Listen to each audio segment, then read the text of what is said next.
కామారెడ్డి జిల్లా మాచారెడ్డి మండలం లచ్చపేట గ్రామంలోని వెలిసినటువంటి శ్రీ వరాల ధర్మపురి లక్ష్మీ నరసింహస్వామి దేవాలయంలో ఏకాదశి గీతా జయంతిని పురస్కరించుకొని 3 కిలోమీటర్ల గిరి ప్రదక్షిణ కార్యక్రమాన్ని ప్రారంభించడం జరిగింది. చిలుకర్ శివాలయ పురోహితులు సురేష్ ఆత్మారాం మహారాజ్ గారు మరియు శ్రీ సంకష్టహర గణపతి క్షేత్రం వ్యవస్థాపకులు గంగవరం ఆంజనేయ శర్మ గార్ల ఆధ్వర్యంలో మరియు దేవాలయ ఫౌండర్స్ ఆధ్వర్యంలో ఈ కార్యక్రమాన్ని నిర్వహించడం జరిగింది.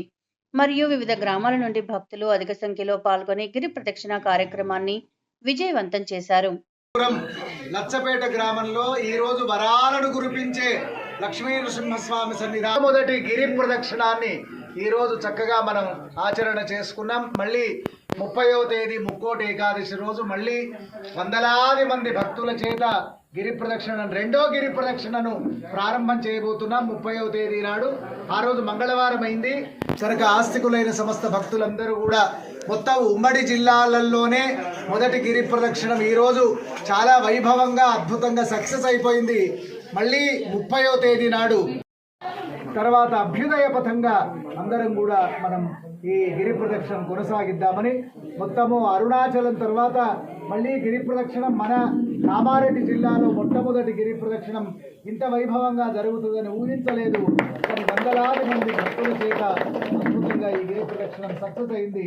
మళ్ళీ మనం అందరం 30 నాడు కలుసుకుందాం. దాని యొక్క కార్యాచరణ గురించి మళ్ళీ మనం అందరం కూడా ఆలోచన చేద్దాం. అందరూ బాగుండాలి, అందులో మనం ఉండాలి.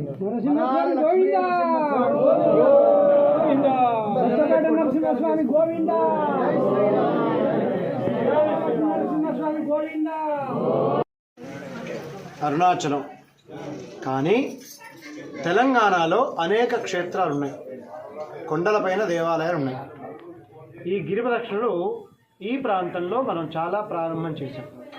ప్రధాన ఉద్దేశం ఒకటండి, గిరి ప్రదక్షిణ అంటే పాపం పోతుంది పుణ్యం వస్తుందని మాత్రమే కాదు. అది ఎట్లాగో జరుగుద్ది, స్వామి చుట్టూ తిరుగుతున్నాం కాబట్టి. కానీ అంతకంటే ముఖ్యమైనది చిన్న పెద్ద తేడా లేకుండా, ఆడ మగ తేడా లేకుండా, కులం అనే పట్టింపు లేకుండా, ధనిక పేద అనే తేడా రాకుండా కలిసి నడిచే హిందువులు మనం ఇక్కడ గమనిస్తున్నాం. గుర్తుపెట్టుకోవాలి, ఖర్చు లేకుండా హిందువులు కలుస్తున్నారు, మమేకత్వం వచ్చేస్తుంది. దీనికోసం ఈ గిరి ప్రదక్షిణని వాడుకుందాం, గ్రామ గ్రామాన్ని కదిలిద్దాం, హిందువుల ఐక్యతను చాటుకుంటూ దేశాన్ని ధర్మాన్ని రక్షిస్తూ వచ్చే తరానికి ఈ దేశాన్ని సుసంపన్నంగా ఆనందదాయకంగా మనం సమర్పించే అవకాశం తీసుకుందాం.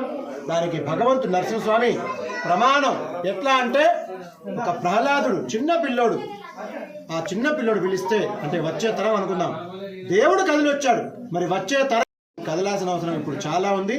దీంట్లో చాలా అర్థాలు ఉన్నాయి. హిందువులారా మేల్కోండి, అర్థం చేసుకోండి. భారత్ మాతాకి జై, నరసింహస్వామి భగవానికి జై.